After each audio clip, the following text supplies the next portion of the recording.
Oke, assalamualaikum warahmatullahi wabarakatuh. Gimana kabarnya? Alhamdulillah. Sehat? Sehat. Sudah sarapan? Belum. Kasihan, saya juga ya. Nanti kita sarapan bareng ya. Bayarnya sendiri-sendiri. Oke.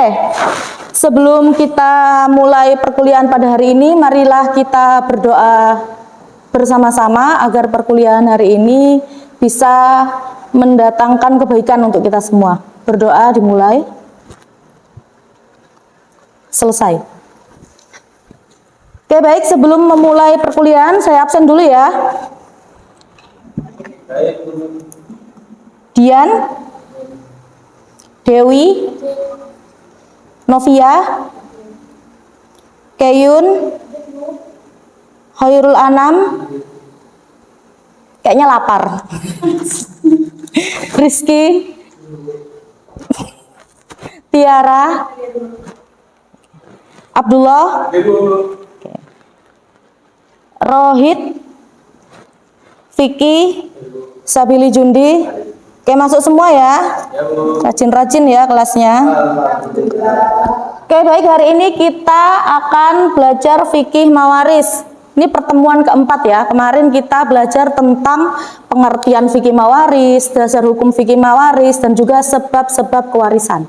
Nah, sebelum masuk ke materi keempat, di sini Ibu mau mereview kembali ingatan kalian terhadap minggu lalu. Apa masih ingat? Apa sudah lupa? Atau seperti apa ya? Oke, baik. Siapa di sini yang bisa menjelaskan apa sih pengertian dari fikih atau hukum waris? Abdullah bisa? Bisa, Bu. Apa?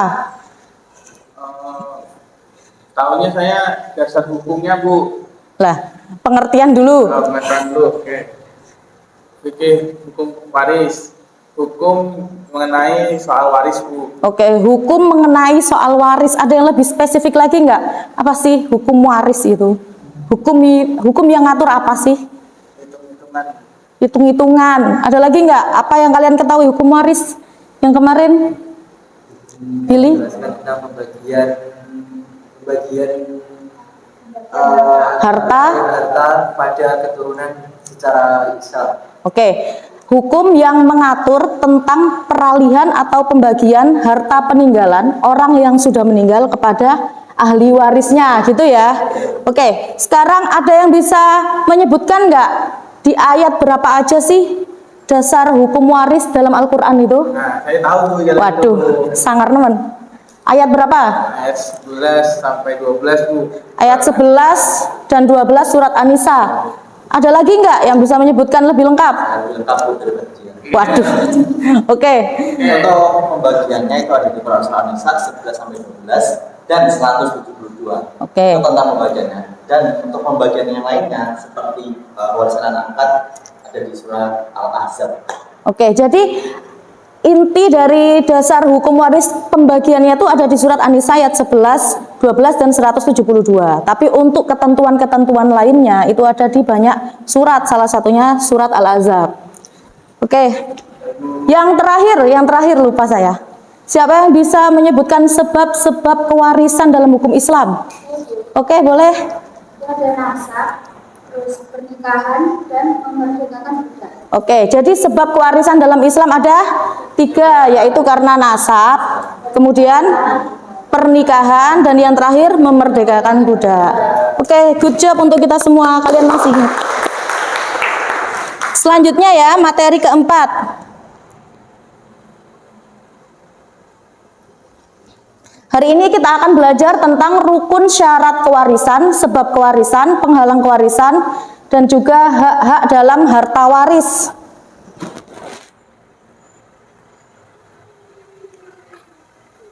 Oke, jadi rukun waris itu ada 3. Yang pertama harus ada pewaris. Pewaris itu apa? Orang yang mendapatkan harta. Hah? Orang yang meninggal. Orang yang meninggal dunia. Oke ya. Meninggal harus secara hakiki maupun hukmi. Meninggal secara hakiki itu seperti apa sih? Meninggal secara hakiki. Yang meninggal secara nyata. Nah, kalau meninggal secara hukmi,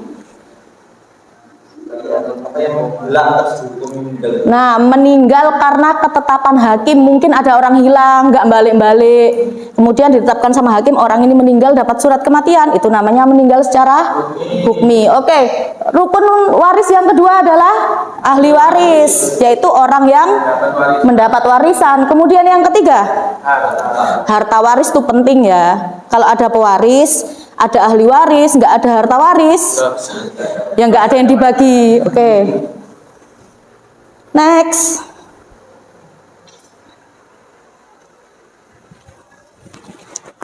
Sebab-sebab kewarisan tadi udah ya, kemarin ya.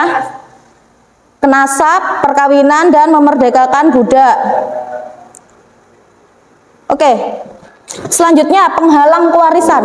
Jadi penghalang kewarisan itu ada yang penghalang full, ada yang penghalang setengah.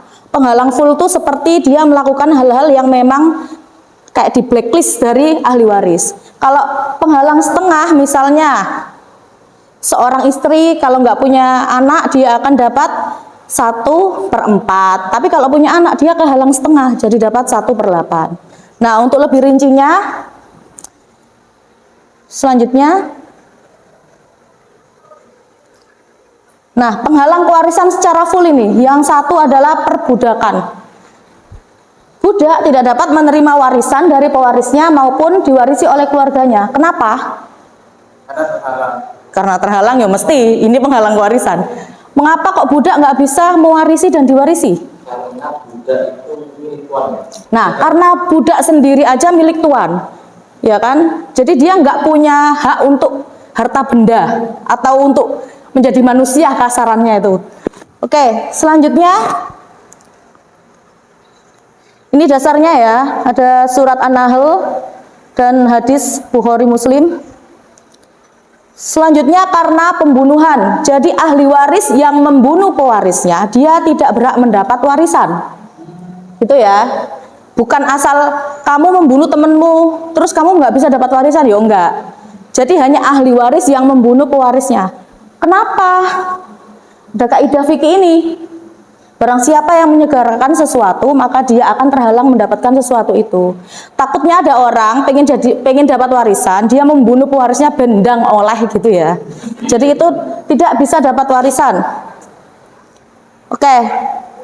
Nah, ini adalah penghalang kewarisan. Tadi kan menurut hukum Islam ada pembunuhan, perbudakan, dan beda agama. Ini menurut kompilasi hukum Islam ada di pasal 173. Apa saja sih yang bisa menjadikan penghalang kewarisan? Yang pertama adalah membunuh, mencoba membunuh atau menganiaya, penganiayaan berat. Yang kedua, mengfitnah pewaris bahwa pewaris telah melakukan tindak pidana lebih dari 5 tahun masa hukumannya. Jadi kalau menurut hukum Islam ada dua itu tadi.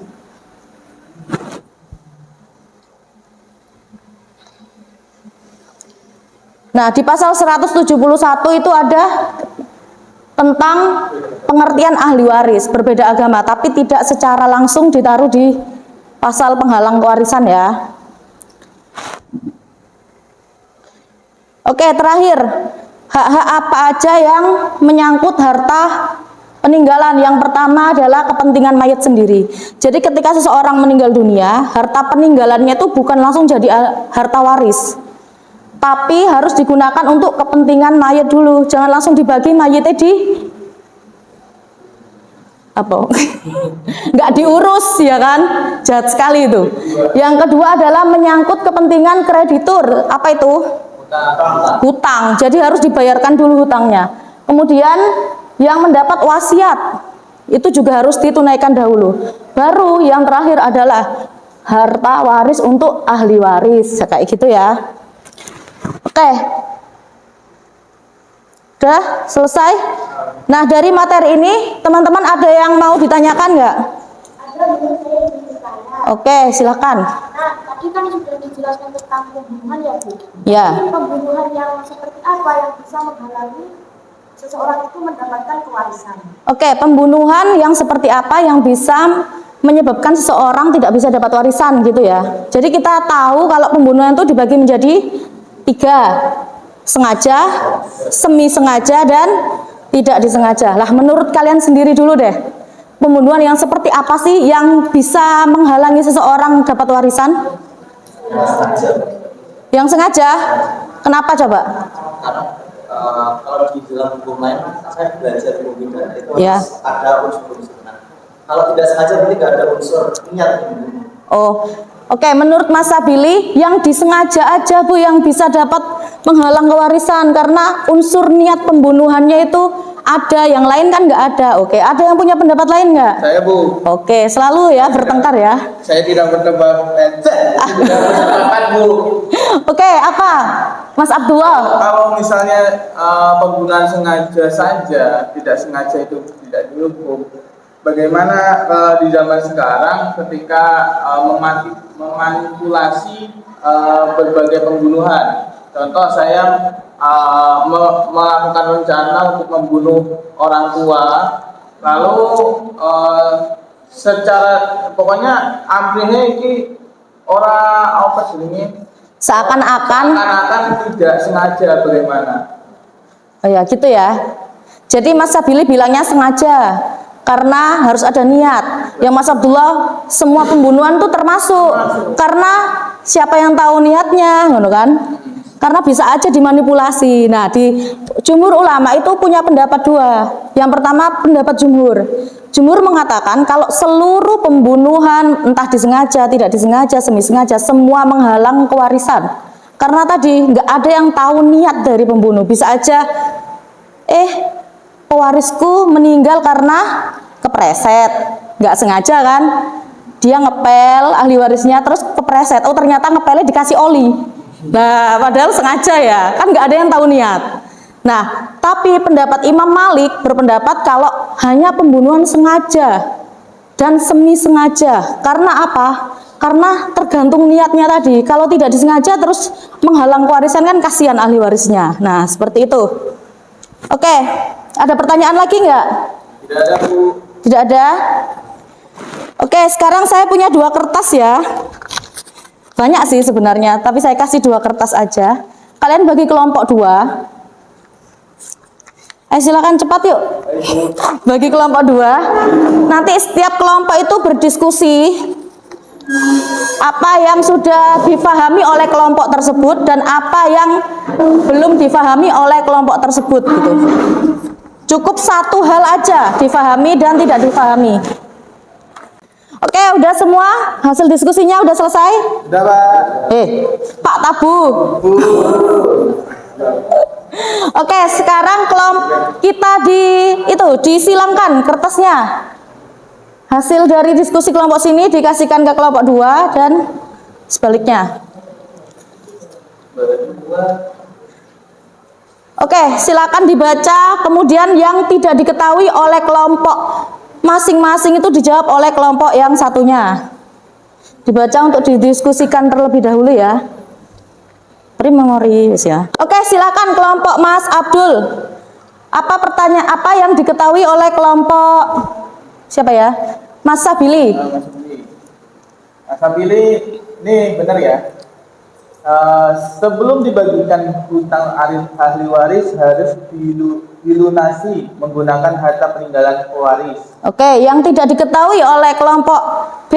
Yang tidak diketahui, bagaimana kalau uangnya habis setelah digunakan untuk membayar hutang? Oke, bagaimana kalau uangnya habis setelah membayar hutang wis gak ono hartai maneh? Berarti gimana? Ya udah, nggak ada waris, nggak ada warisan, ngapain dibagi-bagi? Oke, nggak ada yang bisa dibagikan, berarti harta warisnya emang nggak ada ya? Nggak ada. Harta warisnya emang 0, karena itu harus ada. Yang penting utang piutang dulu, baru kepentingan. Ya, karena utang piutang itu tadi apa? Nomor 2 setelah yang untuk kepentingan mayit. Oke, terjawab ya. Sekarang silahkan kelompok B menjawab yang kelompok A. Dibaca. Dari Mas Abdul. Yang diketahui penghalang warisan di Komunitas Hukum Islam membunuh, melakukan percobaan pembunuhan, penganiayaan berat dan memfitnah pewaris. Yang tidak diketahui mengapa tidak ada beda agama. Ya. Mengapa tidak ada beda agama dalam pasal penghalang kewarisan? Oke. Oke.